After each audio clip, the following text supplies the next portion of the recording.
Executive mobility, what exactly does that mean? And why does it matter so much now more than ever? And of course, we have today the king of executive mobility, Youssef Skalli. You were just being crowned from Scalability Coaching, who specializes in coaching in action and executive mobility. And of course, I'm Carolina Billings, and I am a former HR executive, and also I specialize in underserved communities and in what does it all mean, right, to succeed. So, welcome, Youssef, and I cannot wait to get started on this conversation. Absolutely. Same for me. Happy to be here and share this conversation with our audience. Absolutely. And we are really focusing on the executive mobility of mind, body, and career because they're all linked together, right? Absolutely. Is there's no such thing as a single, as living and succeeding in a vacuum, right? Like you're great at work, but nothing else. You're not focusing on your body, you're not focusing on the overall vision and mission for your career, right? Because it's really more as much to do with identity as it does with succeeding at a task. So you and I have done mobility. Let's start with that. We have, funny enough, because I don't meet many people that have walked my path or similar to it, but you have, where we began our careers in finance, like hardcore finance, and then in corporate. And then we did a lateral shift to human capital and human development and leadership, and then have expanded beyond that, right, into mental health, into social intelligence, emotional intelligence, and like really strengthen all the systems that support success. So let's start with you, because I think your journey is even that much more mobile has been than mine. So can you walk us through your story, Yeah, your professional and executive story? yeah, well, yeah, our journey are somehow similar. Maybe the main difference is, or the added dimension is the geographical mobility that I had through my career, where I worked and I had long-term assignments in different countries across the globe. Yes. Like you, I started in finance. And I like always to say it as blunt as it sounds, finance was my first love, Woo. as my first professional love, I would say. Uh, Whoa. Okay. that was like since a young age, I was like, I want to be in finance. I was passionate about numbers, passionate to understand how what is the back behind the business in terms of numbers and how those numbers translate to business outcomes. Mhm. So I started my career in the finance, in the cost controlling, and then through the corporation I was working for, went from cost controlling to financial control to financial management. I had regional CFO roles. And at a certain moment, I started, like many of our audience members do, questioning, am I on the right path? Mhm. Is this the career that is right for me? And not necessarily because we don't like anymore what we do, but because we look forward. It's just We, growth. exactly. We grow, and we want to make sure that we grow in something that is meaningful for us, because you and I, when we talk about career movement and when we talk about executive mobility, we mean meaningful movement. That's and, right. and what There's a quote that says, "Success without fulfillment is the ultimate failure." Yeah, yeah, absolutely. And by the way, we touched on this on our book Success Without Burnout, where uh, my chapter at least was succeed with heart, not with heat, because that's really important, and that's what you are mentioning. So when I started exploring where can I move or what can I do that is still aligned with my passion for for finance, for the numbers, for the business priorities, and how I can use my skills on financial capital management in managing a different capital, but that is still connected. Yes. And I Oh, was is it ever? Yeah. Yeah, and I was exploring different opportunities from business development to human resources. I want to keep all the doors open, and then when I did beyond the competence, like an competence assessment of my experience, not of me as an individual, but of my experience, and Mm. try to do it objectively because that makes a whole difference. So, like, what are the moments or the situations that I enjoyed the most in my career in finance? Wow. And there was a recurrent theme, which was like working with my team members, helping my team members develop. And whenever I was thinking of, oh, when I recruited that person and then that person grew to that, I said, oh, there might be something there. There, when I started thinking of talent management, and then I moved to human resources, starting with people analytics, which was using the analytical skills from the financial to the human resources, and then moving toward talent management, and then to coaching, where I am today. Yeah. You know what? I love what you just said. I was having a series of aha moments as you were speaking. And the first one is the concept of mobility.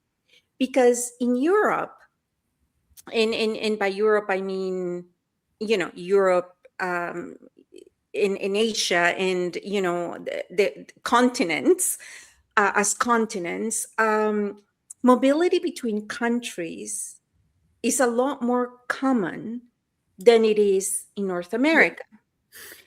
And we True. take it a step further, mobility between states is more common in the US than it is in Canada. Right. And so there's a cultural factor when we say mobility, right? Yes. And in Canada, because of our population, we are 39 million. And by the way, Youssef and I are headquartered in Canada. He's in Ottawa. I am in the greater Toronto area. And it is great. It's the greater Toronto. I'm kidding. It's a Canadian joke. Anyways, but we both have experienced a lot of mobility. So we're not your average typical Canadian born and Yes. bred executive.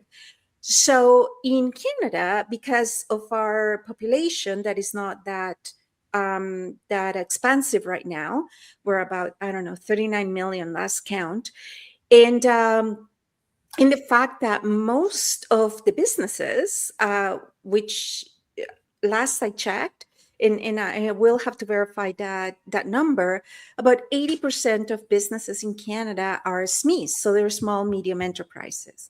So there's not even a lot of mobility within those jobs, right? Yes. Because they're usually under 100 employees, and there is not like there's multiple positions, right? Like you said, you consider several portfolios, and to be well rounded, which is really for larger organizations. That is, you hope that your executives move from marketing to logistics to operations to finance, so that they're Right. really competent and well rounded as they go up the ladder, in stewardship of the Right. operation and the brand. So just mobility alone means different things to, Different people. depending on your context, right? Yeah. So, yes, sorry. Yeah, I want to say, well, in my case, in addition to the functional mobility from finance to people analytics to talent management, then to coaching, there was, as I mentioned, the geographical one from one country to the other, where I've been on West Asia, I've been to Europe, now in North America. and all over, like more than 7 countries as long-term assignments. And if I count the short-term assignments, we reach 35 countries.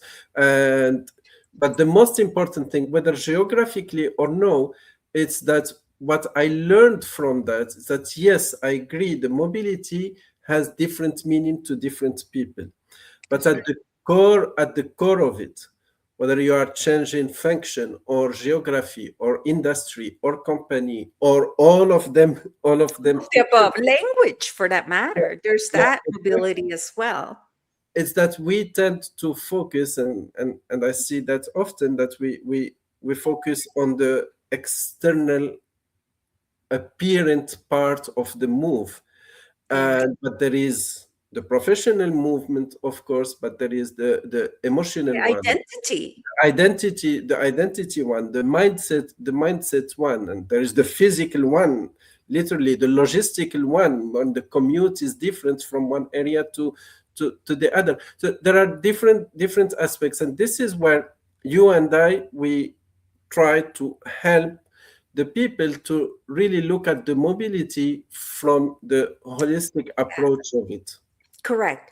And in with me, yes, I am Latin, so I do have a I'm a new Canadian, like you, a little bit older of a new Canadian, not in age, but in how long we've been classified as new, Yes. and I think also in age, but let's not go there. So my mobility has really been more within portfolios, moving from finance to human resources and then leadership and business development. In really, the ultimate mobility for me has been going from corporate to entrepreneurship, right? Because Yeah, all of it is executive mobility. yeah, And no, finance was not my first love. And for me, it was really more, to be quite honest, a result of language comfort, right? I was always good at math, but as soon as I finished university, graduate programs here in Canada after becoming a new Canadian, language was still not as fluid as it is now. I would say I was still connecting more with being Spanish, and so accounting and math, was a natural, um, career choice, right? There's not a lot of narrative or interpretation. Hopefully, if you're a good accountant, there's not a lot of narrative and interpretation. And honestly, it was a challenging portfolio and definitely a great career, but my heart wasn't really in it, mhm, not from the, as you described it, and you said you wanted to understand how businesses run, right? Like you wanted to, like, really get the substance from it. I didn't have that. However however once it moved out of finance into business development, leadership, human capital, yes, I got it, right? I was getting the fulfillment, that you describe. But as far as appreciation for finance, I really did not that I fell in love with it, but I fell in respect for respect. it once I started my journey into entrepreneurship, because all of the sudden I understood what needed to be done, and the fact that there were multiple portfolios at that point, right? It was like Right. marketing, finance, human capital, like all of that well rounded. And there's a brilliant book for the all of our executives in all of our thought leadership, or any stage of your career. If you're considering the transition from, being part of the workforce to being, your own, whether it's a solopreneurship or you start your own company, There's a great read. It's an oldie but a goodie one.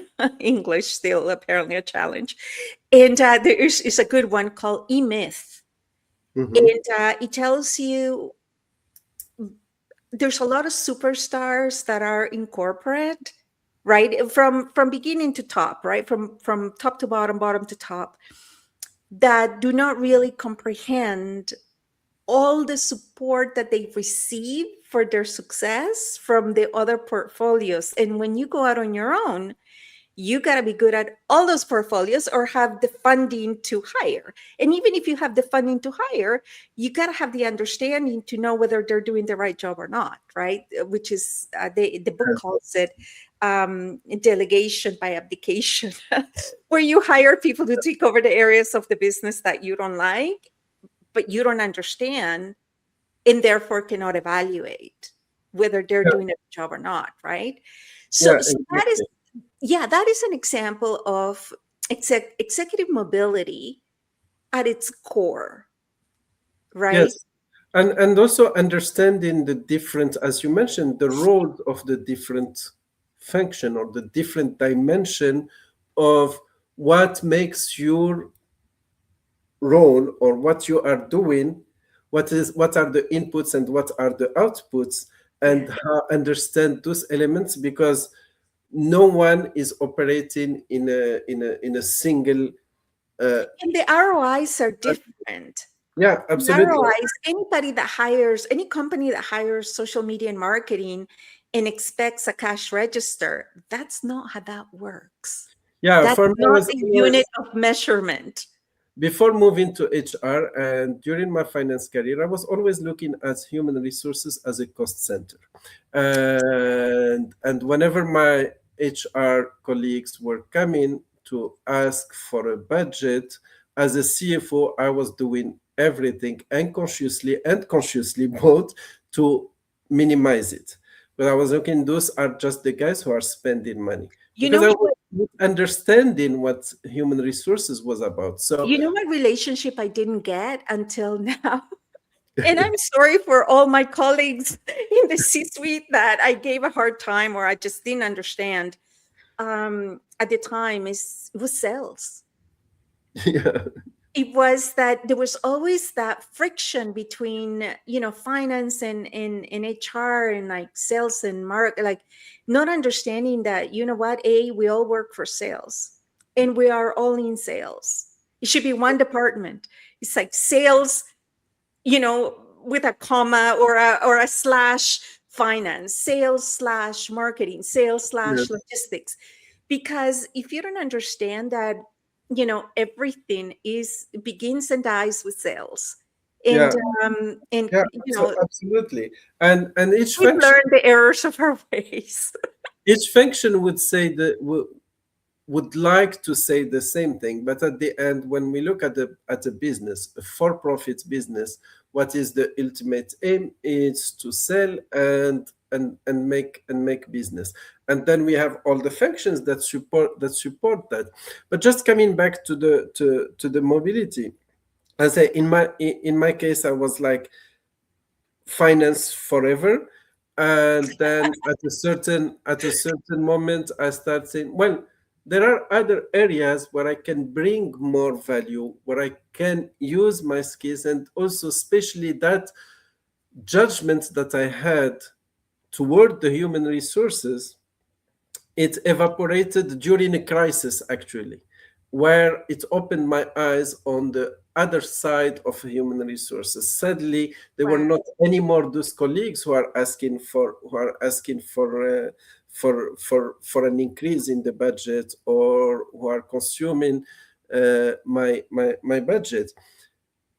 And then I start saying, I don't know, maybe by guilt, but I start saying, oh, I want to know more about the HR. And then the HR became like, oh, I'm still in love in finance, but I like to spend more time with the HR. And I became in that dilemma. And then I said, how can I bring the two together? And personally, I know you and I are, and we know more than just Yusuf and I, but we are two examples of two executives who have found personal and professional success and fulfillment because of the journey, the Yeah, serendipitous journey that we've taken. Because when my transition into understanding different portfolios was not, yes, there was expansion from finance to HR, but it wasn't until we were growing. My last corporate job was fabulous. We were growing. We had grown that business from 11 million to about 75 million in about 6 years. So it was just bonkers, right? The growth. So at 75 million, the bank, it was actually the bank that began to say, listen, your CFO needs to have an MBA, right? Like at that level, like if you're operating 75 million, 100 million, your CFO should have an MBA. And they were willing to, of course, make it a win-win-win and pay for it, right? Like it wasn't like they were putting all that, on me. And when I looked at it and thought, you know what, I cannot do another degree in finance. Like I just cannot. And I shopped it around, and realizing that my job could have been at stake right at that point. And so I found a program, an interdisciplinary program, about leadership communication, conflict reconciliation, resolution, and strategic change. And at the time, the role really had become more business development and leadership development, right? As we were expanding so greatly, right? It was beyond just the money or the cash flow. yeah, So I managed to pitch to the bank and to leadership, of course, that an interdisciplinary, you know, masters focusing more on the human capital in brand and business and in that was perhaps a better investment than an MBA, because we already had the bank and accountants and you know what I mean, like all these people within the same mindset, which goes to mobility of mind, right?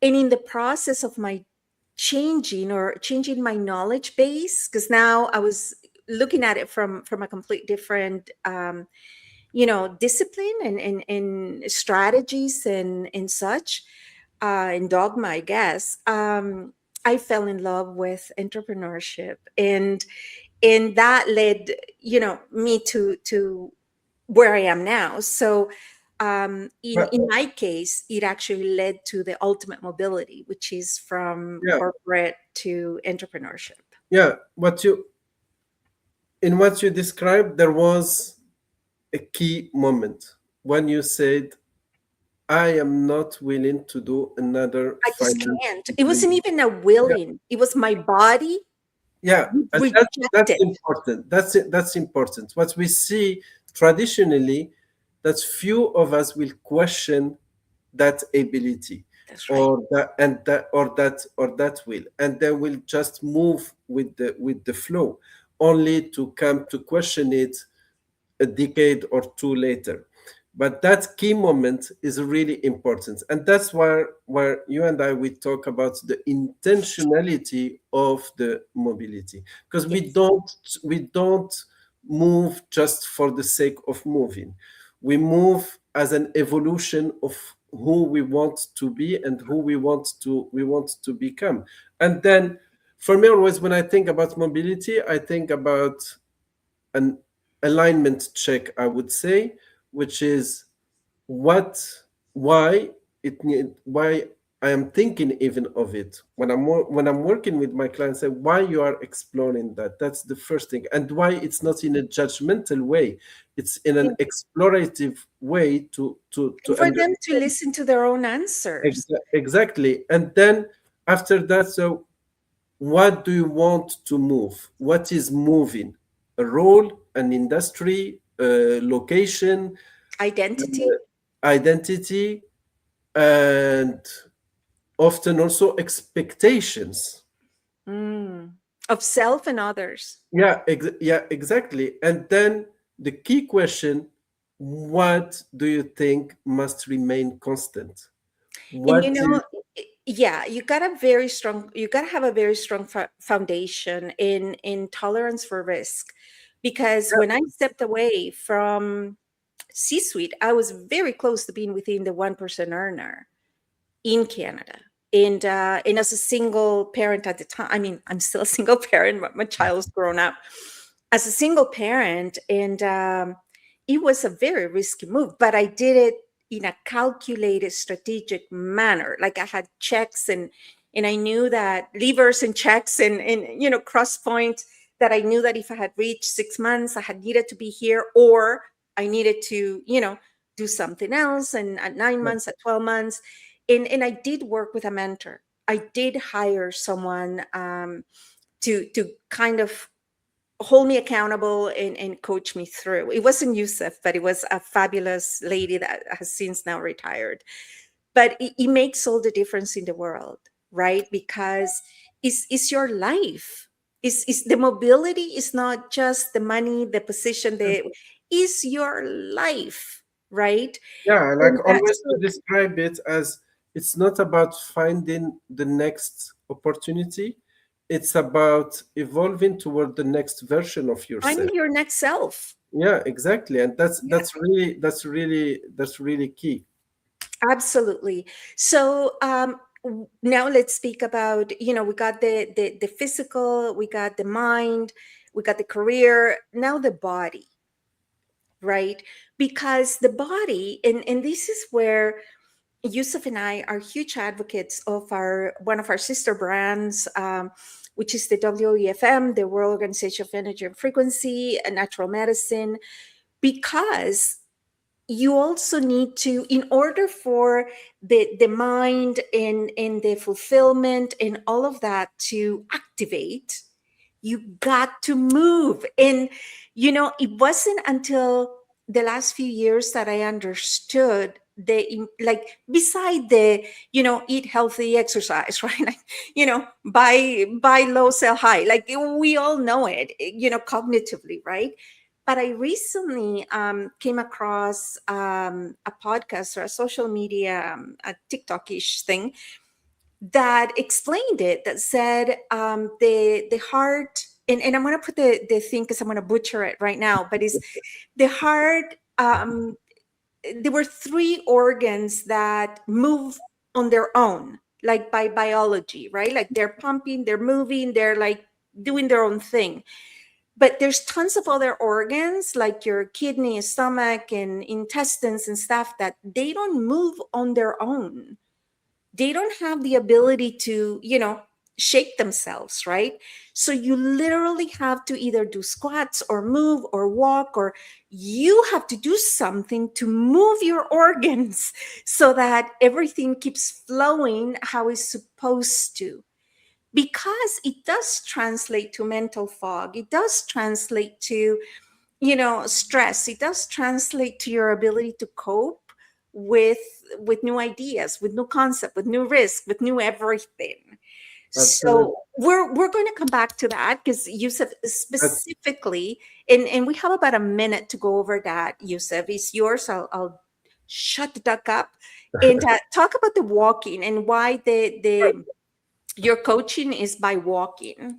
Yeah, well, that's deserve a dedicated session, as you said. But briefly, in my scalability coaching, I introduced a format that I call the coaching in motion, and it's literally about being in motion, and that combines the mind and the body, and of course the heart. And I saw a complete shift in the quality of the conversation, the quality of the thoughts, the openness, Mhm. and how by moving the body, it just the thoughts move in a different directions. The thoughts And move we and can you and we move. can see and we can see it. I invite any listener today to just simply change, even without going outside, wherever you are. Just when you are having a thought that you're not 100% comfortable with, just move somewhere else. And Just have the same thought and try to have the same thought. and yeah, exactly. Do something. Brilliant. Do even something else. Just go grab a coffee, not with the thought with you, but just try to mute it a bit, go do something else, move your body, shake it, and then think of it. I It love it. just opens a different pathways. I love it. I love it. And in the last point we're going to make, and we're going to kind of breeze through it, and we will come back with more specifics on it, is our Million Women Challenge from our sister brand, Powerful Women Today. And Youssef and I have been mentor experts of Powerful Women Today, championing empowering women's emotional and financial independence for goodness, close to 3, 5 years now. So Yeah, it is Youssef has brought incredible insights from both from an ally and also empowering women to have better relationships with their partners, right? It's all about men's mental health as much as it is women's, right? Because we want to create a world of empowered women and nobody else, right? It's like it's about empowering yourself, but then empowering those that you influence and empower. So the 1 million woman challenge in 2026 is from coping to choosing. And of course, there's no secret sauce that it has to be women. It's applicable to both women and men. But because it's a tradition from Powerful Women Today, then we stay with that. And a lot of people, when we say a million, they go, right? But this is the third time we're doing these. If we do, 10 activators activating 10 people, those 10 people activate 10 people, we do 5 rounds of that, we've hit a million. Seriously, that easy, that fast. So it's to positively impact a million people in 2026. The first year we did it was in 2017. It took us 5 years to accomplish it because we were new. We didn't know what we were doing. We just knew we wanted to do it and we wanted to serve globally in that manner. By 2021, Youssef was on board with us. We did it again. That time it took 3 years to do it because by then we were bigger and we were, technology was on our side. And now in 2026, I truly, truly believe that we can do it in a year or less. And of course, Youssef is one of our mentor experts and champions with scalability. And we have a very special intentional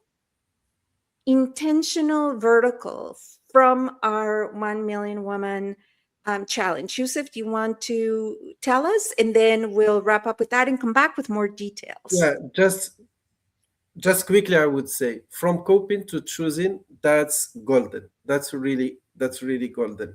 In my coaching practice, I refer to that indirectly in what I call manuscript. So, which means just write as a human being, write your own script. And why that? Because coping is about surviving. And I tie that to surviving a script that was handed by different elements, Mhm. most probably other people, circumstances, cultures, inheritance, different ideas, different system of references. Choosing, it's really first opening up to be aware of that script, and second, choose to hold the pen and write your script That's right. moving forward. And we can come back to that in more details. We will. So it's on. So connect with us. We will put all the information in the description. To our newsletter, to our LinkedIn group, to our monthly meetings, our community, all of it. Key is action. Key is mobility. So thank you, everyone. Thank you, Youssef.